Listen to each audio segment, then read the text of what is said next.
আসসালামু আলাইকুম প্রিয় দর্শক, চলে আসলাম আজকের এই মুহূর্তের গুরুত্বপূর্ণ নিম্নচাপ, কুয়াশা, শৈত্যপ্রবাহ এবং আবহাওয়ার আপডেট নিয়ে। দক্ষিণ বঙ্গোপসাগরে তৈরি লঘুচাপটি ইতিমধ্যেই নিম্নচাপে রূপান্তরিত হয়ে ভয়ঙ্কর রূপ ধারণ করেছে। শ্রীলঙ্কা এবং ভারতের তামিলনাড়ুর উপকূলবর্তী অঞ্চলে ঘন্টায় 50 থেকে 60 কিলোমিটার বেগে আঘাত আনতে শুরু করেছে। নিম্নচাপটির অগ্রভাগের মেঘমালা আগামী 10ই জানুয়ারি শনিবারের মধ্যেই বাংলার আকাশে প্রবেশ করতে পারে। এতে আবারও বাংলার আকাশ মেঘলা হয়ে যাওয়ার সম্ভাবনা তৈরি হয়েছে। এই মুহূর্তে বাংলার আকাশ থেকে বিদায় নিয়েছে কুয়াশা বেল্ট, দেখা মিলেছে রোদের। তবে রাত নামতেই তাপমাত্রা নেমে যাচ্ছে 6 ডিগ্রি সেলসিয়াসের কাছাকাছি। উত্তরের হিমালয় থেকে ঘন্টায় 8 থেকে 10 কিলোমিটার বেগে প্রবাহিত হচ্ছে শৈত্যপ্রবাহ কনকনের তীব্র ঠান্ডা হাওয়া, যার প্রভাবে আজ রাতের মধ্যেই বেশ কয়েকটি জেলায় সর্বনিম্ন তাপমাত্রা নেমে যেতে পারে 5 থেকে 6 ডিগ্রি সেলসিয়াসের নিচে। আজ বৃহস্পতিবার দেশের সর্বনিম্ন তাপমাত্রা রেকর্ড করা হয়েছে Sreemangal 7 degree Celsius, Chuadanga 8 degree Celsius, Kushtia 8.7 degree Celsius, Jessore 9 degree Celsius, Pabna Ishwardi 8 degree Celsius, Sirajganj 9 degree Celsius, Nilphamari 9 degree Celsius, Kurigram 9 degree Celsius. এছাড়াও রাজশাহী, রংপুর, দিনাজপুর, সৈয়দপুর, পঞ্চগড়, ময়মনসিংহ, সিলেট, ফেনী, খুলনা, ভোলা অঞ্চলগুলোতেও রাতের সর্বনিম্ন তাপমাত্রা ছিল 9 থেকে 10 ডিগ্রি সেলসিয়াসের নিচে। আজ 8ই জানুয়ারি বৃহস্পতিবার এবং আগামীকাল 9 জানুয়ারি শুক্রবার জানিয়ে দেব কেমন থাকার সম্ভাবনা রয়েছে আগামী 24 থেকে 48 ঘন্টায় দেশের 8 বিভাগের 64 জেলার আবহাওয়া পরিস্থিতি।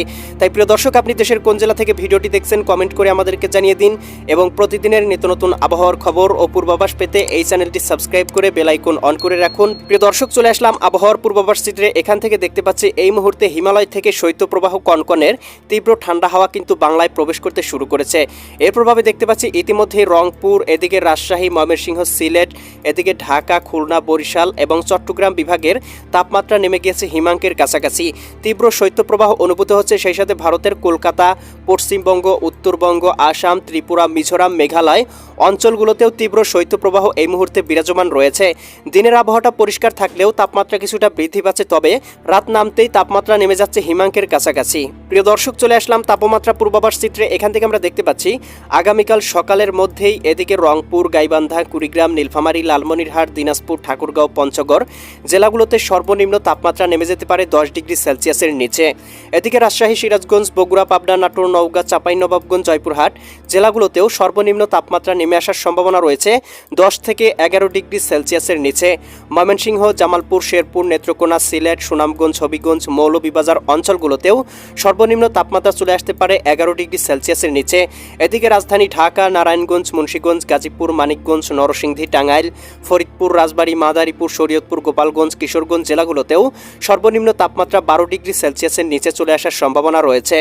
এদিকে খুলনা, যশোর, সাতক্ষীরা, বাগেরহাট, ঝিনাইদহ, মাগুরা, নড়াইল, কুষ্টিয়া, চুয়াডাঙ্গা, মেহেরপুর জেলাগুলোতেও সর্বনিম্ন তাপমাত্রা 10 থেকে 11 ডিগ্রি সেলসিয়াসের নিচে চলে আসার সম্ভাবনা রয়েছে।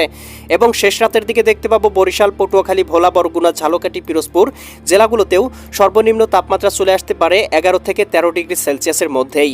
এদিকে চট্টগ্রাম, কক্সবাজার, রাঙামাটি, বান্দরবান, খাগড়াছড়ি অঞ্চলগুলোতে সর্বনিম্ন তাপমাত্রা থাকতে পারে 13 থেকে 14 ডিগ্রি। এদিকে নোয়াখালী, লক্ষ্মীপুর, ফেনী, কুমিল্লা, চাঁদপুর, ব্রাহ্মণবাড়িয়া অঞ্চলগুলোতে সর্বনিম্ন তাপমাত্রা চলে আসার সম্ভাবনা রয়েছে 12 ডিগ্রি সেলসিয়াসের নিচে।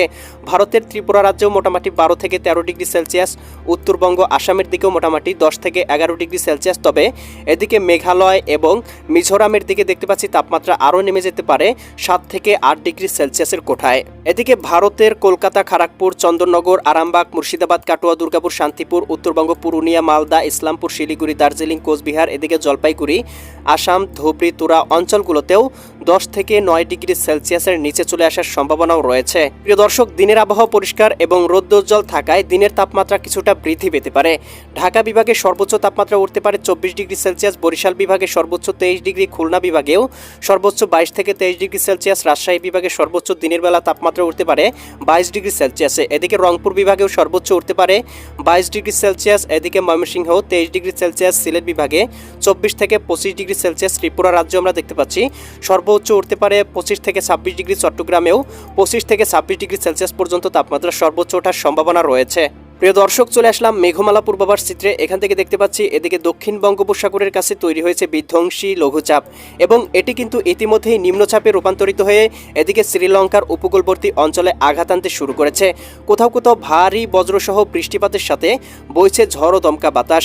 এদিকে আমরা দেখতে পাচ্ছি ভারতের তামিলনাড়ুর উপকূলবর্তী অঞ্চলগুলোতে সেরকম খুব একটা প্রভাব ফেলছে না, তবে আমরা দেখতে পাচ্ছি শ্রীলঙ্কার উপকূলেই সবথেকে বেশি প্রভাব ফেলছে। তবে এর মেঘের অগ্রভাগের মেঘমালা কিন্তু বাংলায় প্রবেশ করতে পারে, যার কারণে আগামীকাল শুক্রবার 9 জানুয়ারি এবং তারপরের দিন শনিবার 10ই জানুয়ারির মধ্যেই বাংলার আকাশে আবারও সঞ্চালনশীল গভীর মেঘমালা প্রবেশ ঘটতে পারে। এর প্রভাবে বাংলার আকাশ মেঘাচ্ছন্ন হয়ে যেতে পারে এবং শৈত্যপ্রবাহ কিছুটা বৃদ্ধি পাওয়ার সম্ভাবনাও রয়েছে। দর্শক, এই মুহূর্তের ইউরোপিয়ান ভূপগ্রহ স্যাটেলাইট চিত্র থেকে দেখতে পাচ্ছি বাংলার আকাশ পরিষ্কার রয়েছে, কোথাও কিন্তু কোনো প্রকার মেঘমালা নেই। তবে এদিকে আমরা বিহারের দিকে আংশিক খণ্ড খণ্ড মেঘমালা দেখতে পাচ্ছি। এদিকে আমরা দেখতে পাচ্ছি শ্রীলঙ্কা এবং পশ্চিম বঙ্গোপসাগরে গভীর লঘুচাপের কারণে আকাশ একেবারে মেঘাচ্ছন্ন হয়ে রয়েছে। এর প্রভাব কিছুটা বাংলার আকাশে পড়তে পারে, তবে বাংলায় কিন্তু কোথাও বৃষ্টিপাতের সম্ভাবনা নেই।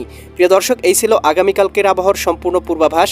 কেমন লাগলো কমেন্ট করে জানিয়ে দিবেন। পরবর্তী আপডেট সবার আগে পেতে চ্যানেলটি সাবস্ক্রাইব করে বেল আইকন অন করে রাখুন। আল্লাহ হাফেজ।